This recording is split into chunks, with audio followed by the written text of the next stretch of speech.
Vai, comandante.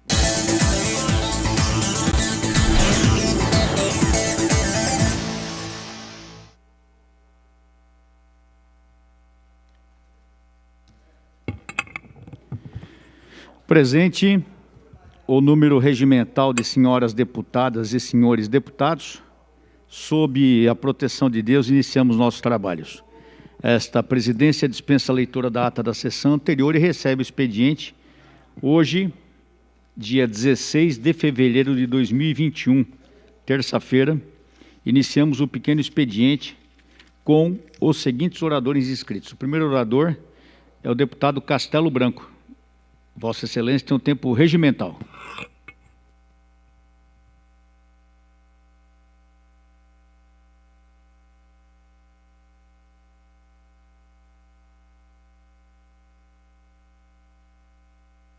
Dia 16 de fevereiro de 2021, terça-feira, pequeno expediente.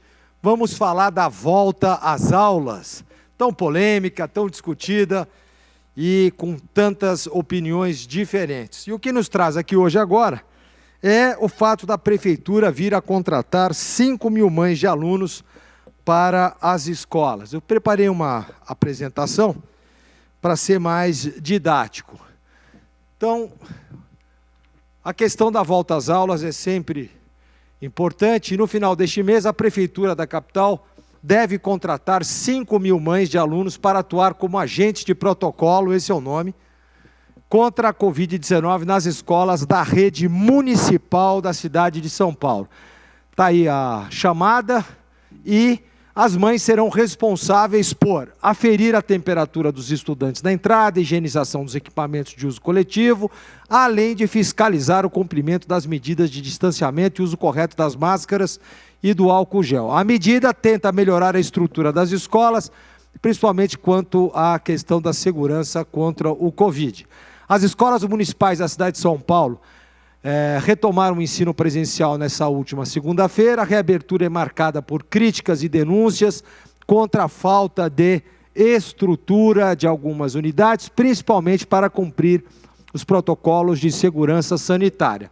Em toda a capital, ao menos 530 escolas, das 4 mil escolas, que tem a cidade de São Paulo, na rede municipal, não reabriram naquela data porque não tem funcionários de limpeza. Uma empresa terceirizada contratada pela prefeitura abandonou o contrato às vésperas da retomada das aulas. O retorno das aulas presenciais nestas unidades de ensino, que estava previsto para o início da semana, foi adiado pela ausência de equipes de limpeza. A prefeitura teve 10 meses para se programar e nada fez. A rede municipal da capital paulista é a maior rede de ensino público municipal do Brasil, com mais de 4 mil escolas. O valor total a ser investido nas contratações é de 34,6 milhões, segundo a prefeitura. O projeto de contratação deve ter seus detalhes finais acertados até essa semana, e a captação será feita pela Secretaria Municipal de Desenvolvimento Econômico e do Trabalho. No caso das agentes de protocolo, que irão trabalhar nas escolas municipais, será dada preferência para mães de alunos desempregadas e que morem próximo às escolas e se enquadrem em condições de vulnerabilidade social. Agente de protocolo das escolas, o que é? É para auxiliar nos protocolos sanitários.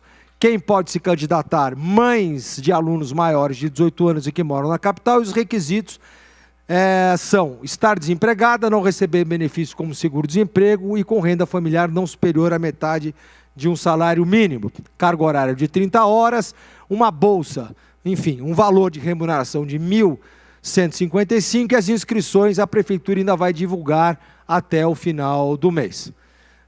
Conclusão. Muito bem, não estamos emitindo juízo de valor, mas, de certa forma, farei duas observações. A primeira positiva, na medida em que o poder público busca soluções para abrir as escolas. É uma prerrogativa do bom gestor público abrir as escolas e encontrar alternativas para uma contratação emergencial. No entanto, cabe salientar que isso vai exigir transparência, isso vai exigir a pergunta de por que não se contrata aqueles profissionais que já estão na lista de espera para serem contratados para a Secretaria de Educação e que não vire um cabide de empregos ou um aparelhamento do Estado. Ou seja, que realmente seja uma prestação de serviço público. De certa forma, um elogio à Prefeitura de São Paulo e outra, presta atenção para que isso não seja mais um erro. Fica aqui a nossa manifestação de apoio no sentido de que está se trabalhando para a abertura das escolas, que é a nossa linha de raciocínio. Juntos somos mais fortes, somos todos um só. Muito obrigado, deputado. Próximo deputado Itamar Borges, deputado Major Meca, deputado Dr. Jorge do Carmo, deputado Maurici, deputada Janaína Pascoal. Vossa Excelência tem o tempo regimental.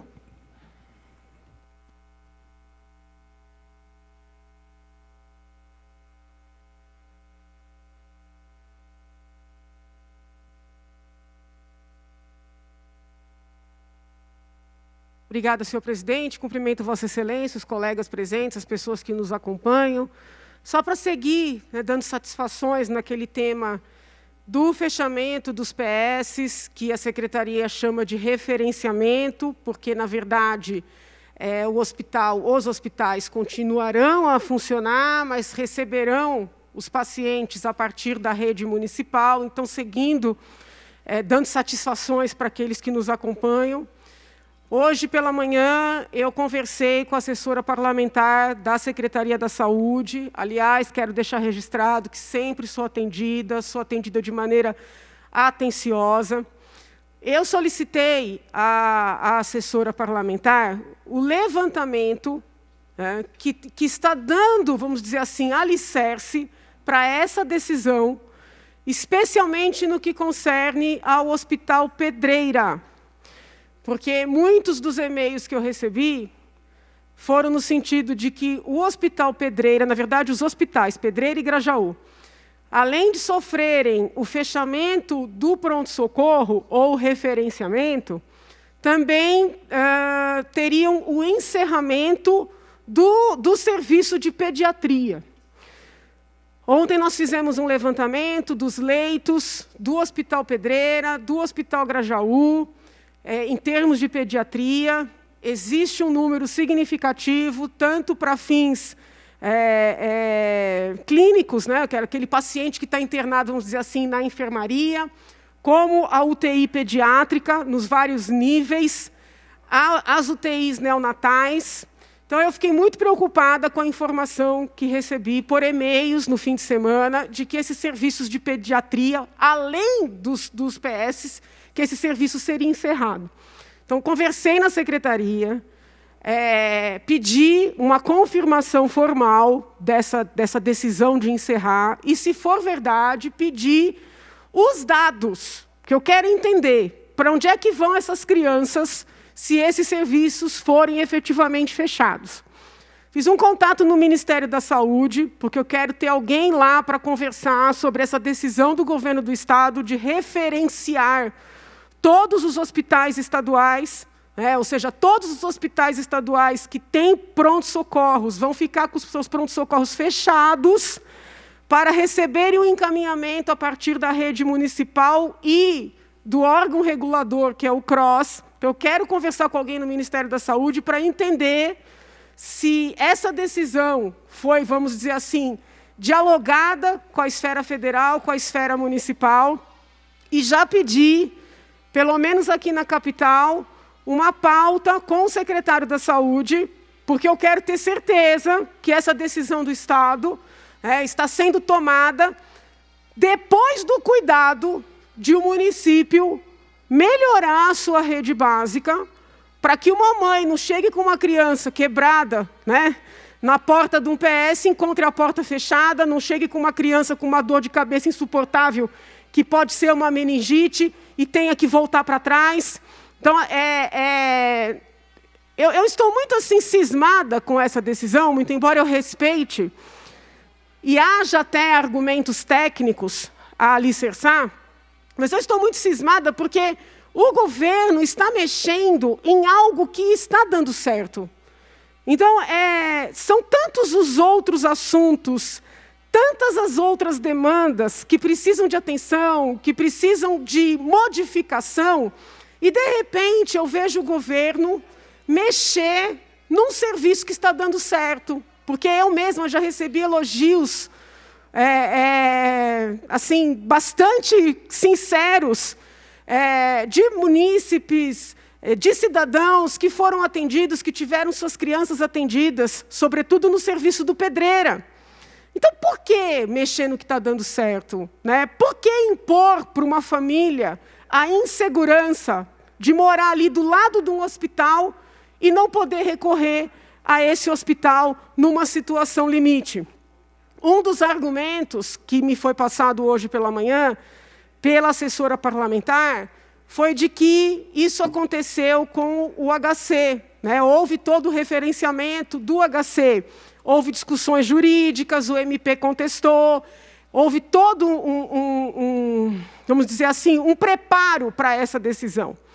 O que eu vou fazer? Além de esperar a reunião com o secretário municipal da Saúde, de aguardar esses dados da Secretaria, vou fechar um segundinho, presidente, da Secretaria Estadual da Saúde, eu vou levantar na íntegra o processo referente ao referenciamento do HC.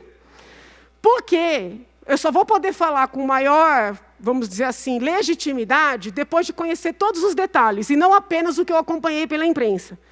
Porque, num primeiro momento, antes dessa análise mais detida, eu penso que a situação do HC é diferente. Porque o HC é um hospital universitário.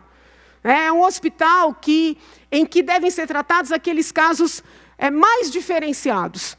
Eu não entendo que a mesma mentalidade que foi aplicada para o caso HC possa ser aplicada para hospitais que estão majoritariamente na periferia das nossas cidades. O papel do Pedreiro, o papel do Grajaú, o papel do Hospital do Itaim Paulista, o papel do Hospital de Itaquera é diferente do papel do HC.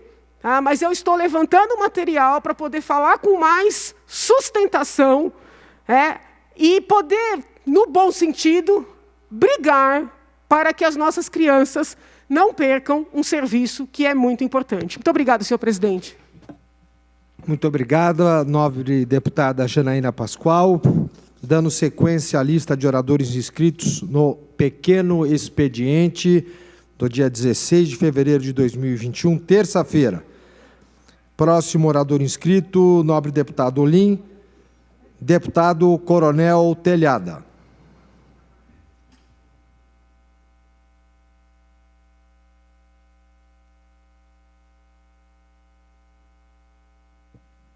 Boa tarde, senhor presidente, senhora deputada, senhores deputados, a todos que nos assistem pela rede Alesp. Quero saudar aqui o cabo Ferreira Lima, em nome de quem sempre saúdo aqui a nossa assessoria policial militar. Muito obrigado. Quero iniciar a minha fala de hoje, do dia 16 de fevereiro, primeiro concordando com a deputada Janaína, que veio aqui falar. Eu acho incrível, nós estamos em 2021 e falando de problemas básicos de segurança. Parece que nós regredimos no tempo.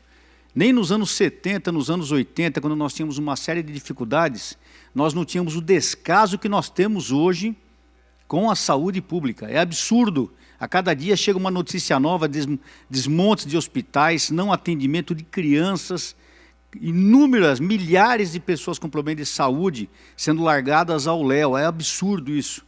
Daqui a pouco nós vamos estar numa época de guerra novamente. Eu sinto que nós estamos entrando numa guerra, porque não é possível o abandono do Estado para com a sua população.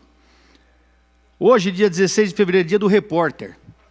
E eu quero aqui fazer uma saudação especial aos repórteres dessa casa. Primeiro ao Sérgio Everton, que ainda está hospitalizado, estimando melhoras para ele, a nossa querida amiga Silvia Garcia, também ao Guga Fleury, ao Guga, nosso amigo aqui da casa, a Melissa, a Priscila, o Guga, que está sempre nos entrevistando aqui, muito obrigado por tudo. contem com o nosso serviço também, que os repórteres, a gente nota que essa casa aqui também é abandonada pela imprensa, né? Eles adoram quando tem uma fofoca aqui, adoram uma zica, isso eles adoram, mas para falar a realidade dessa casa dia a dia, do que nós trazemos aqui nessa tribuna, da importância dos temas, nunca é comentado. Parece que o jornal é feito de fofoca e desgraça. As coisas que têm que ser comentadas não são. Mas vale a pena a lembrança do dia do repórter aqui. Hoje também é dia do policiamento de trânsito. Aqui em São Paulo, nós temos 2 batalhões de trânsito. Meu pai pertenceu ao batalhão de trânsito da antiga Guarda Civil, depois na Polícia Militar. Hoje são 2 batalhões. Um abraço a todos amigos e amigas que trabalham nos batalhões de trânsito, que trabalham na nossa Polícia Militar e continuem cuidando da população. Falando em Polícia Militar, eu quero trazer alguns números aqui que foram divulgados pela própria polícia. São os números comparativos do período entre 2020 e 2019. Nós temos uma comparação aqui de janeiro. Roubo e furto de veículos, nós tivemos uma queda de 29%. Furtos, nós tivemos uma queda de 25%. E roubo, nós tivemos uma queda de 14%. Mesmo assim, nós temos esses números grandiosos atendidos, é um número assustador, né? 1,7 milhões de chamadas 190, 10,2 toneladas de drogas apreendidas, 8.600 pessoas presas. Dessas 8.000, se ficou 4.000 presas, é muito, né? Porque a audiência de custódia põe todo mundo na rua. 562 armas de fogo apreendidas. E nego ainda quer falar que a população não pode andar armada, né? O que adianta ter uma lei de desarmamento se os bandidos estão tudo armados? Olha aí, isso é que foi apreendido com bandido, não foi com pai de família. Por isso que eu falo que quem tem que estar armado é o pai de família, sim. O pai de família tem o direito à defesa, ele tem que ter uma arma na posse dele, sim, para ele defender a família. E, finalmente, 2.400 veículos recuperados pela Polícia Militar nesse mês de janeiro. É um número alto, mas mostra o trabalho da Polícia Militar. Nós também estamos tendo várias operações da Polícia Militar durante o Carnaval, que está realizando a Operação Paz e a Operação Proteção, envolvendo 31 mil policiais, 14 mil viaturas, além de drones e aeronaves. Falando em polícia, eu quero lamentar aqui a morte de um policial civil que foi morto na porta da casa do pai dele. Ele chegava de motocicleta, 2 vagabundos chegaram também, anunciaram o roubo e acabaram atirando contra o policial Carlos de Oliveira, de 45 anos, que foi morto na frente da casa do pai praticamente. Os bandidos foram presos pela Polícia Civil depois. Um dos assaltantes é um menor de 16 anos de idade. Uma testemunha que passava próxima foi baleada também. Continua o problema do de menor, né? Ladrão, monstros menores de idade, se valendo da nossa lei, que é totalmente favorável ao crime, continuam praticando roubo, praticando terrorismo, matando o pai de família, estuprando, e a justiça continua deitada em berço esplêndido, nada faz, porque o crime continua a todo vapor na rua. E, finalmente, eu queria falar, falando sobre crime, eu queria falar sobre a Fundação Casa. Eu recebi um e-mail aqui de um funcionário da Fundação Casa, vou me reservar o direito de não passar o nome dele, e onde ele diz aqui: olá, deputado Coronel Telhada, venho através desta pedir que o senhor ajude a se solidarizar com a preocupação dos servidores da Fundação Casa, que já fechou várias unidades, e nos últimos 10 dias fechou a unidade Rio Negro, em Franco da Rocha, e mais 2, as unidades Guaianazes 1 e Guaianazes 2. A alegação deles é que caiu o número de menor apreendido, ou seja, caiu o número de roubo. É brincadeira, né? Eu acho que esses caras vivem no mundo de Bob, não é possível, não estão vivendo aqui no Brasil. Aonde que caiu o número de bandido na rua? Todo dia nós trazemos aqui policiais mortos, pais de famílias mortos, ocorrências no WhatsApp da gente, todo dia chegam absurdos, aí, normalmente envolvendo menores de idade, criminosos.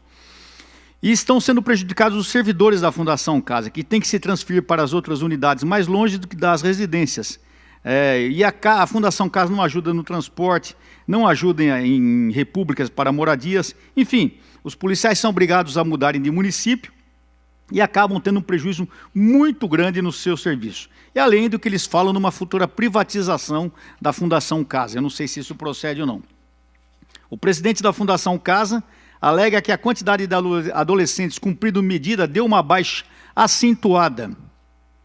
Se deu uma baixa acentuada, fica bem comprovada o que a nossa justiça quer, que é bandido na rua. Porque quando você leva um maldito preso, autuado em flagrante, vai para a audiência de custódia, os juízes estão colocando vagabundo na rua. Então, a desculpa de que está caindo a criminalidade é porque justamente estão deixando de tomar as atitudes que têm que ser tomadas. Os policiais estão proibidos de trabalhar, A audiência de custódia coloca ladrão todo dia na rua, é lógico que tem que cair. Só que o cidadão está aterrorizado na rua ainda. O policial militar, o policial civil, está sendo assassinado ainda. E as autoridades dizem que está tudo bem. Eu lembro do nazismo, eu lembro do fascismo, eu lembro do comunismo nesse momento, onde a imprensa manipulada diz o que o governo quer. É exatamente isso que está acontecendo. A população desarmada, a refém do crime, a imprensa manipulada pelo governo porque tem interesses financeiros, números do Covid superestimados, trazendo terror à população. Aqui nessa casa, nós, totalmente submissos a um governo que distribui benesses e verbas e cargos para que os deputados estejam sobre o seu tacão, e vai do jeito que o diabo gosta. Então nós precisamos tomar uma atitude para mudar essa realidade. Precisamos nos unir e mudar essa triste realidade. Muito obrigado, senhor presidente. Muito bom. Nobre Coronel Telhada, parabéns pelas suas palavras. Nobre deputado Ricardo Melão. Próximo orador inscrito, deputado professor Carlos Gianazzi.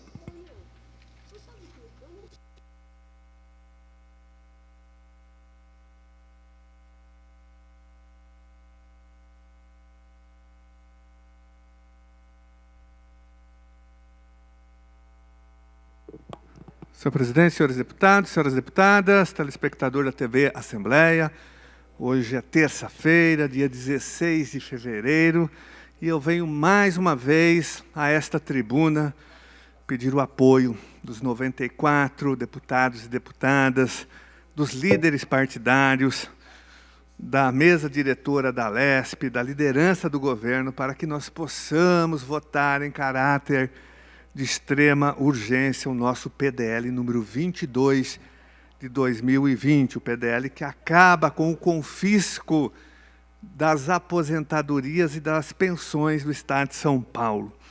Lembrando que o PDL já foi aprovado nas comissões permanentes, inclusive no Congresso de Comissões, ele já está pronto para ser votado, tendo apenas como pendência uma emenda de plenário que foi apresentada na última sessão do ano passado, que inviabilizou a votação do projeto. Projeto que seria aprovado, eu tenho certeza, porque mesmo os deputados que votaram a favor da reforma da Previdência e foram enganados pelo governo, né, porque muitos me disseram, não sabia que haveria esse confisco dos aposentados e pensionistas. Manifestaram, inclusive, o compromisso público de votar o nosso PDL 22 para fazer uma reparação, né, com esse gravíssimo erro que prejudicou milhares e milhares de pessoas em todo o nosso Estado. Então, o PDL resolve essa situação. Um PDL, para quem não sabe, é um projeto de decreto legislativo. Ele tem como objetivo revogar uma medida do governo, ou um decreto, ou uma resolução. Essa é a função, para isso que serve um PDL. E o Poder Legislativo tem essa função, tem essa prerrogativa de revogar uma medida do governo, feita através de decreto ou de resolução. A emenda que o governo apresentou de plenário foi um truque regimental, um golpe regimental, porque ele percebeu que o projeto, o PDL, seria aprovado. Nós tínhamos número de deputados, e os deputados, mesmo da base do governo, tinham a disposição de votar a favor. Então, o governo conseguiu 19 assinaturas, apresentou a emenda para paralisar a aprovação do projeto. Mas o que eu quero deixar claro é que nós vamos continuar com essa luta insistindo. Nós não vamos trocar o nosso projeto, esse é um projeto prioritário para o meu mandato. É uma questão de honra aprovar o PDL número 22. E só falta resolver essa pendência que é a emenda de plenário, que tem que ser aprovada ou não, acolhida ou não pelo Congresso de Comissões ou pelas comissões individualmente. Mas, de qualquer forma, essa emenda não afeta em nada o teor do nosso PDL número 22. Ela apenas acrescenta, e inclusive eu quero questionar se ela tem validade constitucional, porque ela, na verdade, diz o seguinte, que em 30 dias o governo tem que apresentar um estudo atuarial. Na verdade, se o PDL é para revogar, ele revoga um decreto. Então, não cabe uma emenda com esse teor. Então, nós estamos estudando juridicamente se ela tem algum tipo de validade. Na minha opinião, ela foi, na verdade, apresentada apenas para obstruir e atrasar a aprovação do PDL número 22. Então, o PDL 22 já foi aprovado pela Comissão de Constituição e Justiça, de Finanças e de Administração. O PDL, em tese, está pronto para ser votado no plenário. Basta só resolver essa pendência. E essa é a nossa luta. Por isso que a Assembleia Legislativa tem que entrar nessa luta. Tem muitos deputados engajados e querendo votar o PDL. Apenas o governo continua obstruindo. Então, é uma pauta importante para todos nós, porque é um absurdo que pessoas que já contribuíram com a sua previdência durante anos, prestando serviços relevantes ao Estado nas suas mais variadas áreas, sejam agora penalizadas e obrigadas a continuar pagando a previdência. Isso não tem sentido, sobretudo as pessoas que ganham abaixo do teto do INSS, né?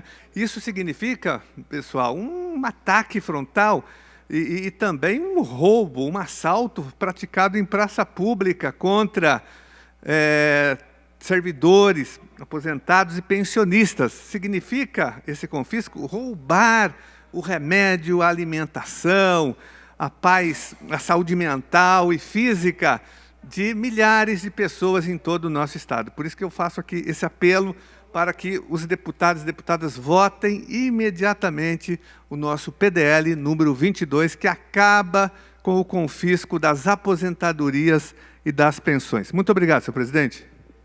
Muito obrigado, deputado. Próximo deputado, o deputado Tenente Nascimento, o deputado Adalberto Freitas. Vossa Excelência tem o tempo regimental.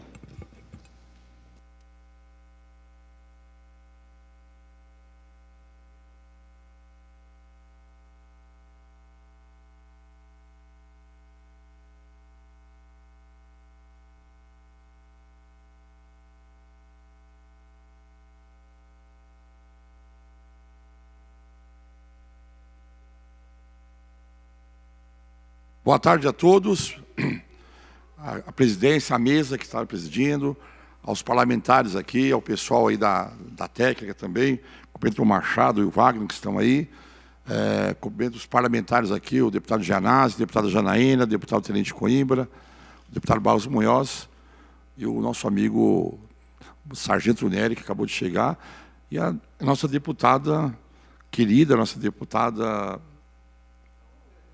Letícia Aguiar, amiga do coração. Sejam todos bem-vindos. É que eu vou dar os brancos. Pessoal, também cumprimento o pessoal da Rede Alesp que está nos assistindo.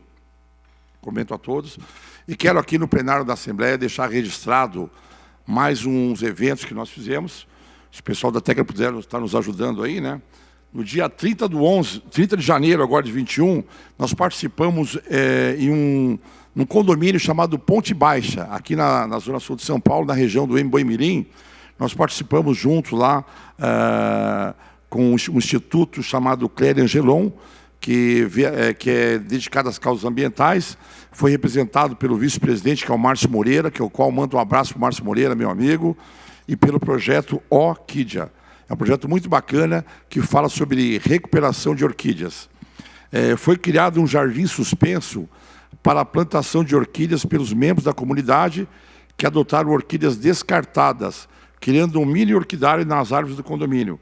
Agradeço o convite do síndico do condomínio, o senhor Emerson, e todos os participantes dessa ação. Se puder, as fotos, né? Salvamos algumas orquídeas. Trazemos também as crianças para participar. É muito importante, acho muito bacana esse trabalho. No mesmo dia, no mesmo condomínio, participamos de um evento que nós denominamos de Geladoteca. É também uma parceria que fazemos com a associação, né, do Clélia Angelon. Realizamos o replantio de orquídeas... Espera um pouquinho, que aqui deu um problema aqui. Ou seja, esse condomínio nós levamos lá, conseguimos uma geladeira que é velha, né? E lançamos lá esse evento que chama Geladoteca, que é uma geladeira que vai servir de biblioteca, né? Normalmente a geladeira ela não tem mais serventia, ela vira uma mini biblioteca, né? e que abre a porta e o sonho de reflexão de crianças, jovens e adultos. Esse evento leva o nome de Geladoteca. E aí nós temos 3 eixos, né? Primeiro, o ambiental, que a gente pega uma geladeira que não tem mais utilidade, que não tem onde colocar, e aí fazemos lá um trabalho ali de arte nessa geladeira. E o outro eixo é trazer a população, pai, mães e crianças lá do condomínio. E o terceiro eixo ela vai ser uma biblioteca, ou seja, a gente desperta nas crianças a vontade da leitura, de estar sempre lá com os colegas, eu trocando livros, trocando gibis e tudo mais. Então, é extremamente importante esse nosso trabalho. Agradeço também a dona Gisele e o seu Emerson também, que sempre está com a gente lá, nos ajudando nesse projeto que levamos lá para a comunidade do condomínio Ponte Baixa. Aí está, aquela era uma geladeira antiga, velha, que foi transformada numa biblioteca. E as crianças também participam bastante desse evento. Aí tem as criancinhas já, maravilha. Quero deixar registrado aqui também, no dia 9 de fevereiro, eu visitei lá o prefeito recém-eleito da cidade de Embu Guaçu, chama Zé Antônio. É assim mesmo que ele gosta que chame. Ele é José Antônio, mas ele gosta que chama de Zé Antônio, que ele foi eleito lá. É do extremo sul também, aqui de São Paulo. Foi acompanhado do meu filho, que é meu assessor também, o doutor Leandro, né? Na ocasião, mandamos lá emenda, que lá a cidade está com um problema muito sério na questão da saúde, e nós liberamos lá a emenda para a infraestrutura também da cidade. Então, desejamos um excelente mandato para o nosso amigo doutor José Antônio. Liberamos 1,5 milhão de emendas para aquela cidade, sendo 1 milhão para a saúde e 500 mil para... Esse 1 milhão para a recuperação do hospital da cidade, né? E para a infraestrutura, liberamos 500 mil para as obras do entorno lá da cidade. Desejamos um excelente mandato para o José Antônio. Aí, no dia 14 de fevereiro, agora, domingo, participamos de um evento no Jardim São Leônidas Moreira, que é aqui no extremo da Zona Sul, na região do Campo Limpo. Nós revitalizamos uma praça pública, né, junto com os moradores, a convite do senhor Natan Moura de Carvalho, que ele é presidente da Associação Resenha Cultural.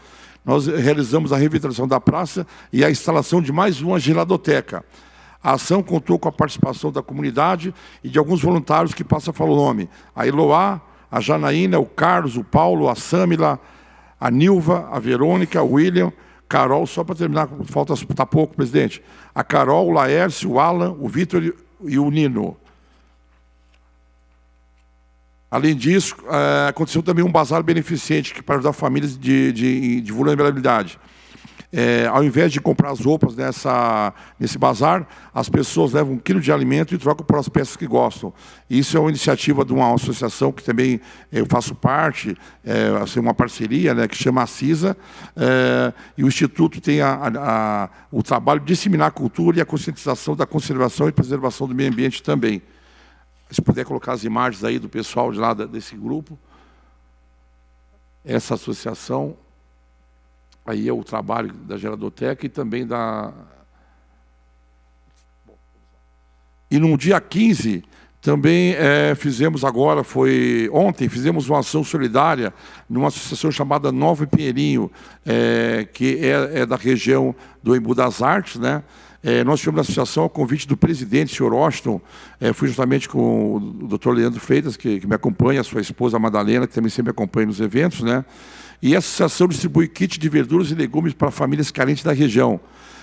Conversei com os moradores sobre a necessidade do bairro e me coloquei à disposição para auxiliá-los no que for possível. Parabenizo a Anupim, que é a Associação Nova Pinheirinho e Região, pelo excelente trabalho com a comunidade. Agradeço a participação do amigo Donato e de todos os voluntários da associação, entre eles pastor Libério, esposa Claudineia, pastor Eduardo Amaral, Marcilene, Patrick, a Paula Ágata, Mirela, Cida, Renata, Vanessa e Sara. Só mostrar as fotos aí, já encerramos. Aí está o pessoal, onde é distribuído aí as frutas e legumes. E tem a bênção do pastor. Então, agradeço a todo esse pessoal por ter me recebido com muito carinho na comunidade. Muito obrigado, presidente. Obrigado a todos. Muito obrigado, senhor deputado. Encerrado a lista do pequeno expediente, entramos na lista suplementar. Deputado Itamar Borges, deputado delegado Olim, deputado Sebastião Santos, deputado Caio França, deputado Coronel Nishikawa, deputada Carla Murano, deputada professora Bebel, deputado Daniel José, Deputado Tenente Coimbra, Vossa Excelência tem um tempo regimental. Pela ordem, presidente. Pela ordem, deputado. A comunicação. É regimental. Enquanto o deputado se desloca à tribuna, o senhor faça a comunicação, por gentileza. Presidente, hoje, na parte da manhã, fui convidado para o lançamento do livro A Formação do Sargento Paulista e as Ciências Policiais. O Coronel Telmo, que é um dos idealizadores desse projeto, a nossa Escola Superior de Sargento, que faz um excelente trabalho de formação. Escola essa que eu tive a honra de me formar em 2001. Então, eu quero parabenizar aí o Coronel Telmo, todos os oficiais, praças e alunos daquela academia, assim posso dizer, né, Coronel? Que formam profissionais ímpares que cuidam da sociedade. E espero que esse livro venha para mostrar realmente como a Polícia Militar trata os seus homens na formação. Uma formação voltada para a população, para o bem público e, principalmente, para cuidar desse Estado que é tão grandioso, não só na história, como também no tamanho. Obrigado, presidente. Muito obrigado, deputado. Aproveitando, mandando um abraço ao Coronel Telmo, comandante da Escola Superior de Sargentos da Polícia Militar. Com a palavra, o Tenente Coimbra. Senhor presidente, nobres colegas, staff aqui da casa e todos que nos assistem na TV Alesp. Antes de iniciar as palavras, queria falar que combina muito com Vossa Excelência, cadeira de presidente, viu, Coronel Telhado? O problema que venho aqui trazer é recorrente, que inclusive trazido por alguns colegas, né, o nobre Coronel Telhada trouxe sobre o fechamento das fundações casas, a deputada Janaína sobre o fechamento da HC, o deputado Castelo Branco sobre o fechamento das delegacias, e eu venho aqui falar hoje que no mês que vem completa 1 ano do fechamento do IML de Santos. Né, o sucateamento de todo o sistema do Estado está gigantesco.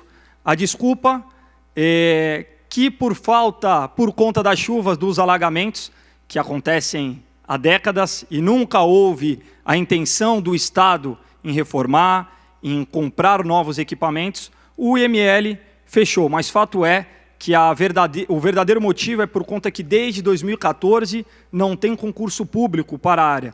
Os profissionais que lá estão se revezam em diversas funções que não são condizentes com seu concurso, com salários defasados, muitas vezes tendo que abrir mão até de férias, pois se saírem não terão profissionais suficientes para desenvolver o trabalho. E por conta disso o IML de Santos ele foi fechado. Hoje uma pessoa que tem que passar por um corpo de delito, por exemplo, da cidade de Santos, ela tem que se deslocar até Praia Grande, o que é um grande absurdo. No caso de uma agressão doméstica, ela ter que ir até o IML de Praia Grande para realizar o corpo de delito.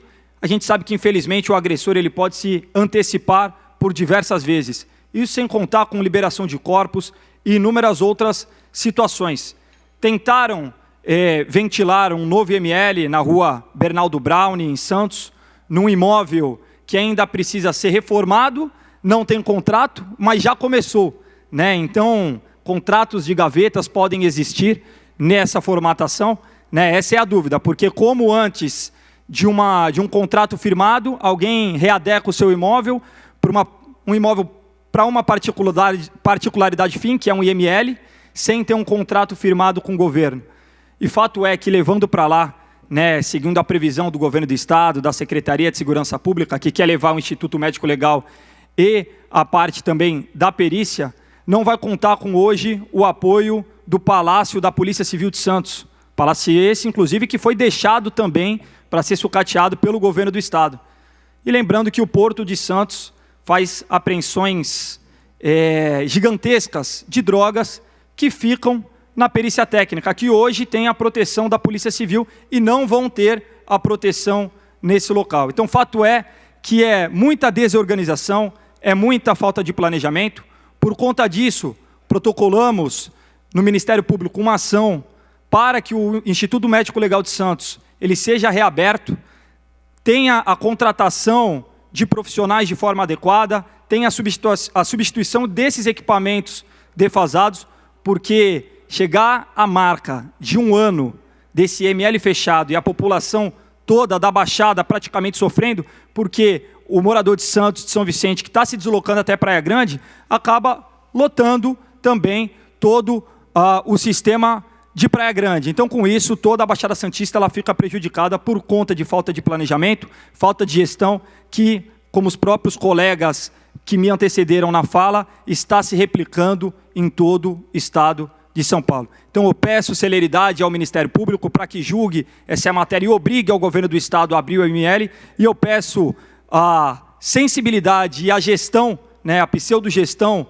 da Secretaria de Segurança Pública, do governo do estado, para finalmente reabrir o Instituto Médico Legal de Santos, porque as pessoas da Baixada não podem passar por mais isso. Muito obrigado, senhor presidente. Muito obrigado, senhor deputado. É estranho, né? Todos os deputados falam aqui do desmonte das propriedades do estado, né? Estranho, parece que está havendo uma tentativa de especulação imobiliária aí. Posso estar enganado, né? Não sei. Próximo deputado. Ou próxima deputada. Deputada Letícia Aguiar. Vossa Excelência tem o tempo regimental.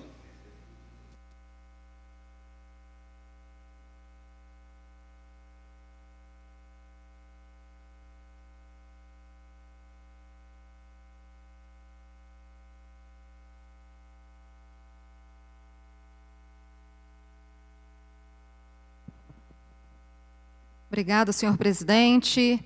Cumprimento a todos os colegas aqui presentes, a vocês de casa que nos assistem pela Rede Alesp. Bom, quero primeiro, antes de falar a minha fala principal aqui hoje na tribuna, quero parabenizar especialmente a deputada Janaína Pascoal pela sua ação, pela sua força em prol do Hospital Daci Vargas, um hospital pediátrico que cuida e trata crianças com câncer. Nós estivemos juntas lá com a senadora Mara Gabrilli para que a gente revertesse a posição do governador João Dória em retirar o hospital da onde ele está hoje, em um local muito diferenciado, numa área nobre de São Paulo, no Morumbi, para uma área mais afastada. Então, a gente conseguiu reverter essa situação, pelo menos por enquanto. O governador recuou, disse que não vai mais transferir o Hospital Daci Vargas de local, mas nós estamos atentas para que, de fato, ele cumpra a palavra dele, para que, de fato,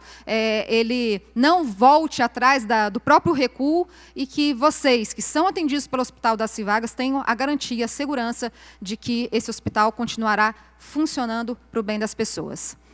Pois bem, senhor presidente, venho hoje, novamente, a essa tribuna, a respeito da minha fala de ontem, do dia 15 de fevereiro de 2021, sobre a denúncia que estou sofrendo por parte do PSDB de São José dos Campos, que está utilizando um rapaz, um jovem, chamado Gabriel, de laranja, para atingir a mim e ao meu grupo politicamente em São José dos Campos. Denúncia que outros parlamentares já passaram por algo semelhante, aqui, inclusive, da nossa bancada, e agora eu sou o alvo da vez.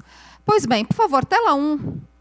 Olha, gente, aí, só para quem não acompanhou meu vídeo de ontem, aí é a nomeação do denunciante, ou seja, a pessoa que fez a denúncia contra mim, ele foi nomeado com cargo comissionado no PSDB de São José dos Campos no dia 27 de fevereiro de 2020. Próxima tela. Aí mostra a exoneração dele. Ele foi exonerado 44 dias antes das eleições para fazer campanha para o seu chefe, o prefeito Felício Ramute, do PSDB de São José dos Campos. Próxima tela. No dia 19 de novembro, ele foi reconduzido ao cargo, ou seja, 4 dias após o resultado das eleições, e ele foi reconduzido ao cargo. O que é interessante dessas datas? O Gabriel, denunciante, ele entrou com uma denúncia no Ministério Público de São José dos Campos. Eu lamento muito utilizar o Ministério Público para punir, para ir atrás de adversários políticos. E ele denunciou, dizendo que as pessoas que fazem parte da minha assessoria parlamentar não estariam condizentes com as atribuições do cargo e, por esse motivo, né, estariam fazendo repasse de dinheiro, não estariam trabalhando, funcionários fantasmas, enfim, tudo aquilo que a gente repudia, eles estão me denunciando. Mas nós vamos provar, porque a verdade vai prevalecer, vai vir à tona. Pois bem, ele fez essa denúncia em pleno período eleitoral, 6 dias antes da campanha eleitoral, onde nós éramos exatamente o grupo adversário do PSDB de São José dos Campos, com a plataforma de um governo de direita e conservador, e em apoio ao presidente Bolsonaro. E ele fez essa denúncia 6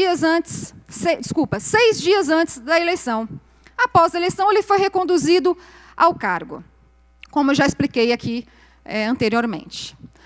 Mas, pasmem, senhores, nós temos um fato que é importante eu trazer aqui para esse plenário, para você que nos assiste e nos acompanha. Próxima tela, tela 4, por gentileza.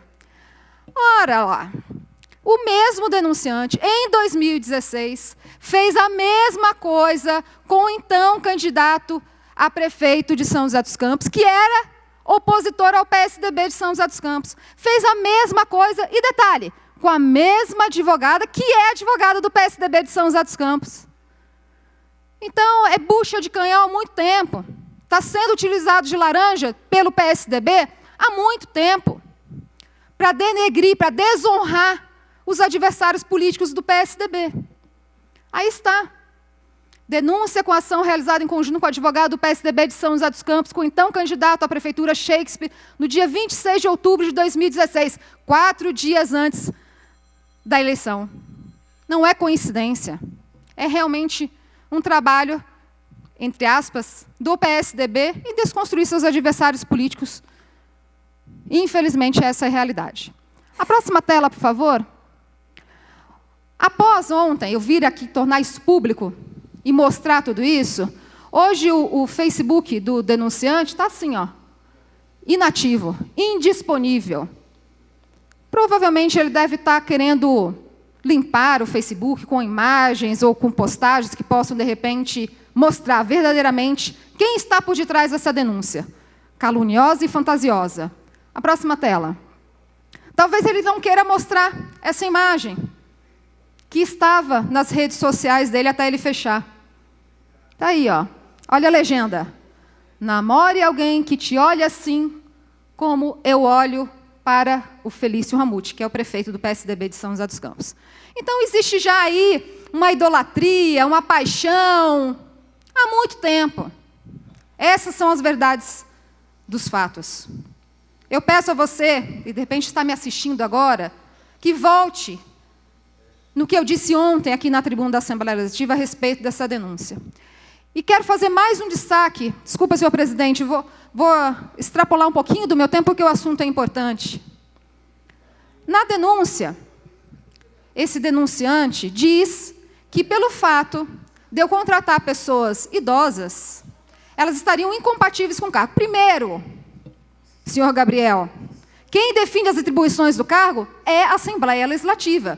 Todas passaram pelo crivo da Assembleia Legislativa e foram autorizadas pela Assembleia Legislativa.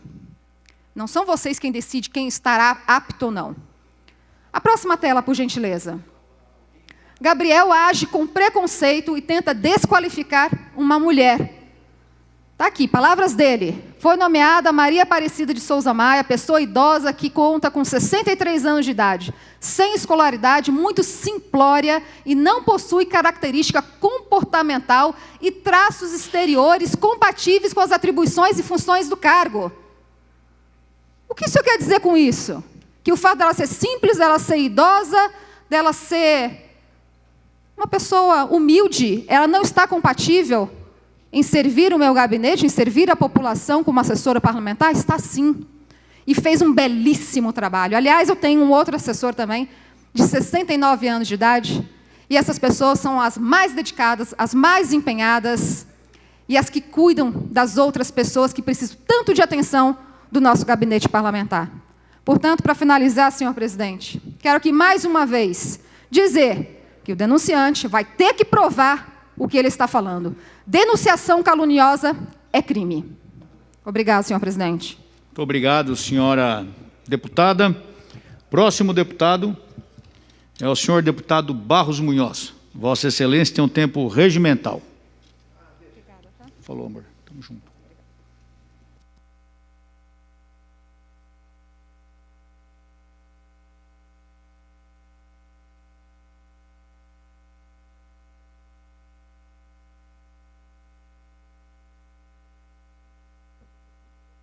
Boa Boa tarde, senhor presidente, senhoras deputadas, senhor deputado Janazzi, telespectadores da TV Assembleia, senhores funcionários. Quero fazer uma saudação muito especial à deputada Letícia, deputada Janaína, que adornam este plenário, não só com a sua beleza, mas principalmente com a sua inteligência e com a sua dedicação. Duas mulheres que dignificam o Parlamento de São Paulo e que nos dão esperança também, principalmente, que é a coisa que a gente mais está precisando hoje no Brasil. Saudar o Janazzi, nosso combatente, deputado, telhado. E olha, pessoal, eu vivo momentos difíceis porque com 76 anos você já viveu bastante na política, né? Na vida estudantil. E num momento como esse, de pandemia, de afastamento, de não aglutinação, a gente fica refletindo muito sobre o passado. E eu tive uma felicidade enorme quando me candidatei a prefeito de Itapira pelo MDB. Naquele tempo, ser do MDB, numa cidade do Porto de Itapira, era meio difícil, arriscado até.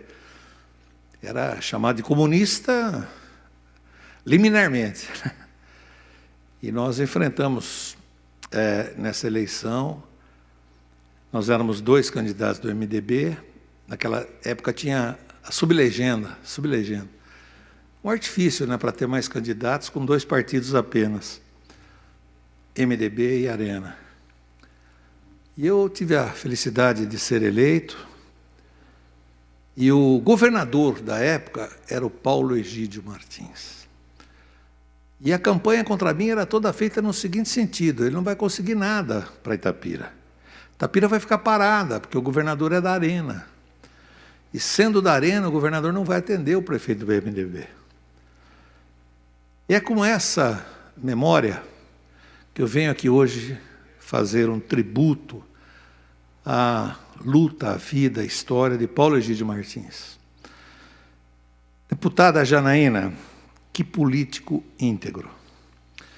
Ele não era um expert em política. Ele não era daqueles políticos que se acomodam a toda e qualquer situação.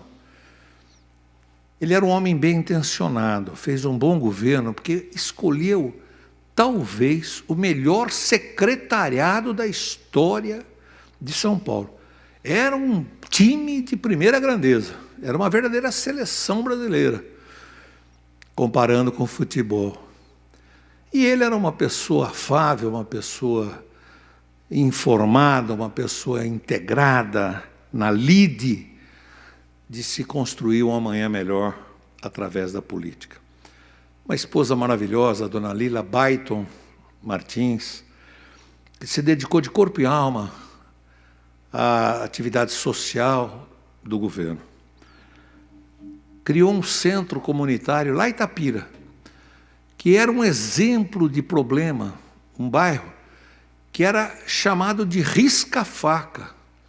Tamanho número de óbitos que aconteciam quase que semanalmente nas contendas entre os moradores daquele local. Foi com o apoio dela e do governador que eu, quando assumi o mandato, levei adiante um projeto de recuperação dessa área da cidade.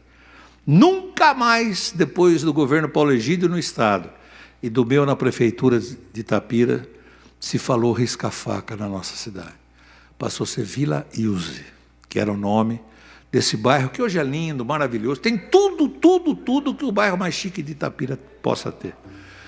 Então, eu tenho que render aqui, meu caro Telhada, presidindo essa sessão, um pleito de respeito, de admiração.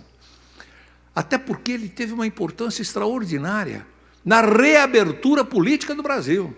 Como governador de São Paulo, ele foi um apoiador da abertura que o presidente Geisel estava empreendendo, com grandes dificuldades, principalmente aqui em São Paulo. Todo mundo sabe qual era e como era a ação do DOI-CODE de São Paulo. Morreu o Vladimir Herzog. eu vou usar o português, claro, foi assassinado no doicode de São Paulo, Vladimir Herzog. Só um minuto para concluir, presidente. O governador Paulo Egídio se pôs na posição de governador de São Paulo, levou ao presidente Geisel que esse tipo de procedimento tinha que terminar. Logo em seguida aconteceu Manuel Fel Filho. Aí ele exigiu, posso dizer isso, porque foi público, ele colocou toda a força do cargo de governador de São Paulo para tirar do comando do Exército aqui em São Paulo o general Edinardo Souza Melo, de triste memória.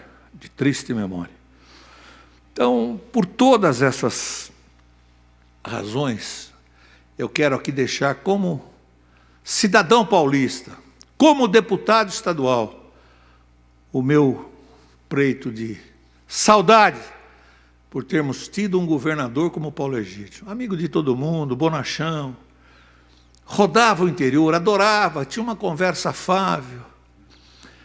E, deputado Janaína, eu tive uma sorte fantástica. Naquele tempo, era Arena e MDB, né? O embate era grande. Nós éramos 99 prefeitos do MDB e eram 545 no total. Então, a maioria da Arena era esmagadora. Mas na festa de despedida de Paulo Egídio, do Palácio dos Bandeirantes, designaram um prefeito para falar. E, obviamente, até pela proporção do número de prefeitos da Arena, era um prefeito da Arena. Ele chamou o cerimonial e disse, não, tem 2 partidos aqui em São Paulo, eu quero que fale um pela Arena, um prefeito pela Arena, e um prefeito pelo MDB.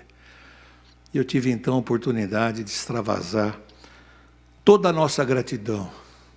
Sabe quem era o líder do governo nesta casa, deputada Janaína? Alberto Goldman, de esquerda, do Partido Comunista Brasileiro. Nunca teve um atrito por causa pequena com o governador Paulo Egídio. Ambos se respeitavam.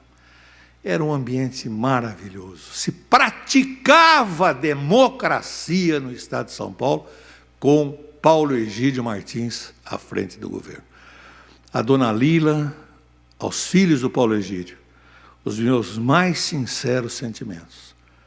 Como paulista, com muito orgulho e muita saudade. Se não foi o maior, foi sem dúvida alguma um dos maiores governadores do estado de São Paulo. Paulo Egídio Martins, aí de cima, nos ajude com o seu exemplo acima de tudo. Muito obrigado, senhor deputado. Só dando ciência a Vossa Excelência que no dia do falecimento do governador, nós fizemos menção da figura dele nesse plenário, nessa casa. Próximo deputado, deputado Sargento Neri. Deputado Carlos Gianazzi. Vossa Excelência tem o tempo regimental.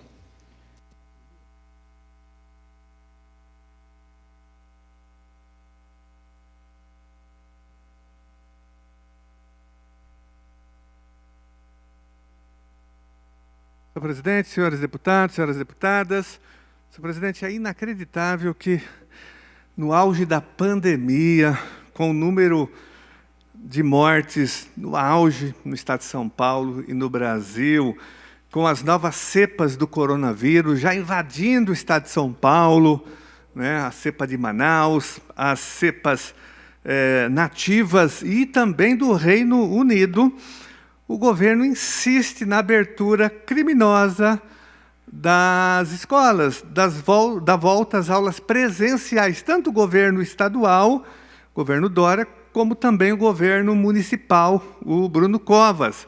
Não é à toa que as 2 redes foram reabertas, mas demonstrando verdadeiro fracasso nesse processo de volta às aulas presenciais. Primeiro, porque os alunos não estão indo.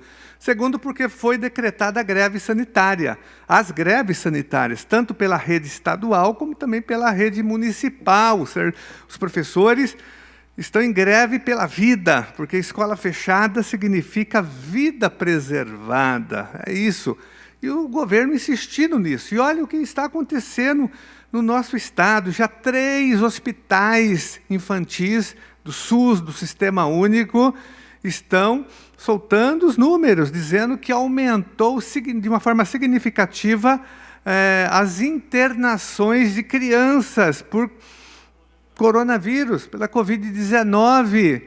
Senhor presidente, nós temos cidades fechando no estado de São Paulo, fechando as suas portas. Araraquara está em lockdown, porque lá foi detectado uma variante do vírus de Manaus, e me parece uma do Reino Unido também. Então, o prefeito de lá, o Edinho Silva, fechou as portas da cidade praticamente, porque não é possível. E não só lá, mas também eu estou aqui em contato com algumas cidades da região do Alto Vale do Ribeira. A Piaí também publicou um decreto agora, voltou à fase vermelha, fechando escolas, comércio, está tudo fechado, porque a situação é grave. A cidade de Ribeirão Branco também vive a mesma situação. Estive em contato com pessoas de lá. A cidade também foi fechada, estado de calamidade. A cidade de Guapiara também, senhor presidente, tem toque de recolher na cidade de Guapiara. E é nesse cenário, né, que o governo insiste nessa abertura de escolas, na volta às aulas presenciais. Essa é uma orientação criminosa, genocida do governo Dória e do governo Bruno Covas. Eu tenho ido nas escolas das 2 redes, da rede estadual e da rede municipal aqui em São Paulo. A situação é grave, senhor presidente, porque nós temos os fatores externos, que são esses que eu tenho denunciado aqui, que impedem a volta às aulas, né? Que é o auge da pandemia, o número de mortes. São Paulo, o estado de São Paulo já tem mais de 55 mil pessoas mortas. A cidade de São Paulo já tem mais de 25 mil pessoas mortas por conta do coronavírus. A cada 6 minutos, uma pessoa morre de coronavírus no estado de São Paulo.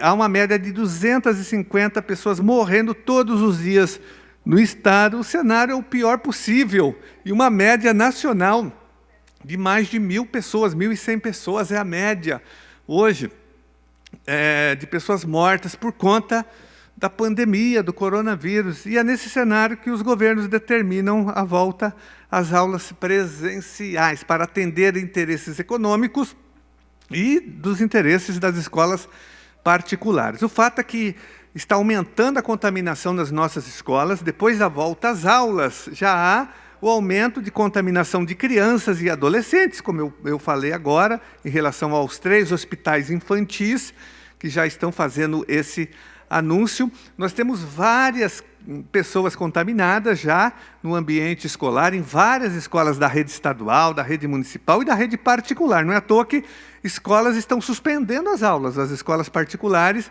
que têm mais autonomia, imediatamente suspendem as aulas em caso de contaminação. Várias escolas aqui, o Colégio São Luís, ou elas suspendem parcialmente ou totalmente as suas aulas.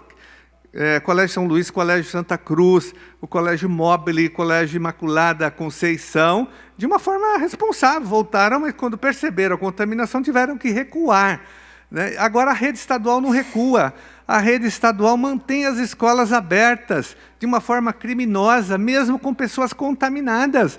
Eles afastam a pessoa contaminada, seja o professor, o agente de organização, um gestor, uma gestora, né, o aluno, mas a escola continua funcionando. E essa pessoa que estava contaminada, ela teve relações com outras pessoas, conversou, esteve próxima, mas não há rastreamento, não há nada.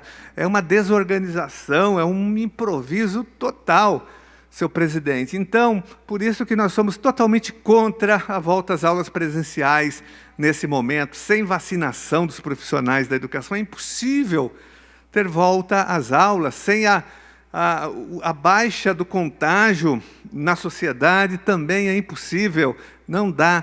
Isso é um genocídio da educação, é isso que nós estamos assistindo hoje no estado de São Paulo e na cidade também, porque o governo Bruno Covas deu a mesma orientação. As 2 secretarias de educação estão praticando uma necropolítica da educação, genocídio, extermínio. Eles querem exterminar os nossos profissionais da educação e nós não vamos permitir. Por isso que nós já acionamos o Ministério Público, o Tribunal de Justiça, estamos apoiando. Eu tenho ido praticamente todos os dias nas escolas da rede estadual e da rede municipal, apoiando o movimento, conversando com os profissionais da educação, com os pais de alunos que não estão enviando seus filhos para as escolas porque estão com medo, né? Eles não têm confiança e eles sabem qual é o funcionamento das escolas, apesar do ótimo trabalho dos profissionais da educação, do desempenho, da dedicação, não é possível manter e praticar os protocolos estabelecidos pelos governos. Todos sabem disso, as escolas não têm estrutura, e é por isso que a comunidade, a sociedade está com medo de enviar os seus filhos para as escolas. E os professores decretaram a greve pela vida, a greve sanitária, que nós apoiamos imensamente. Nenhuma escola aberta nesse momento. Senhor presidente, sem vacinação, nós temos que fechar as escolas. Nós não podemos ter nenhum profissional da educação nas escolas, nem professor, nem agente de organização, nem quadro de apoio escolar, nem gestor, nem direção, nada, ninguém, porque é colocar em risco a vida dessas pessoas. Então, por isso que nós estamos apoiando a greve sanitária, a greve em defesa da vida. É disso que se trata essa paralisação, né? É a greve contra a barbárie, contra o negacionismo, contra o terraplanismo e contra a morte. E ela tem que ter o apoio de toda a sociedade, porque não dá para culpar a escola pela crise. Vai pensar, mas o aluno precisa voltar, que ele está com a sua saúde mental abalada, mas não é por isso, é porque está a sociedade, a pandemia, né? E porque não existe uma rede de proteção social também para as crianças e adolescentes. Não dá para jogar toda a responsabilidade agora da crise para as crianças, senhor presidente. Então, diante disso, é importante entender que uma escola fechada significa vidas preservadas. Escola aberta significa morte, significa medo, significa doença nesse momento. Então, nós temos que lutar e a sociedade inteira tem que entender isso. E, repito, nós já entramos com uma ação popular, eu e o vereador Celso Janazzi, estamos esperando o julgamento aqui do Tribunal de Justiça, acionamos já o GEDUC com informações, estamos indo nas escolas para filmar e fotografar e fazer relatórios sobre as péssimas condições de funcionamento por conta da falta de investimento governamental.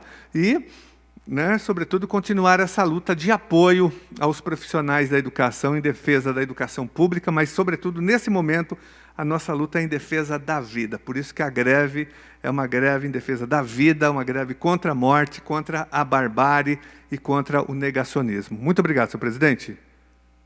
Senhor presidente, havendo, então, acordo entre as lideranças, eu solicito o levantamento desta sessão. Muito obrigado, senhor deputado. Senhoras deputadas e senhores deputados, esta presidência dita a ordem do dia com os seguintes projetos de lei vetados. PL número 809, de 2019. PL número 1178, de 2019. PL número 311, de 2020. Havendo acordo de líderes, antes de dar por levantados os trabalhos, convoco vossas excelências para a sessão ordinária de amanhã, a hora regimental, com a mesma ordem do dia de hoje e os aditamentos anunciados. Obrigado a todos. Está levantada a sessão.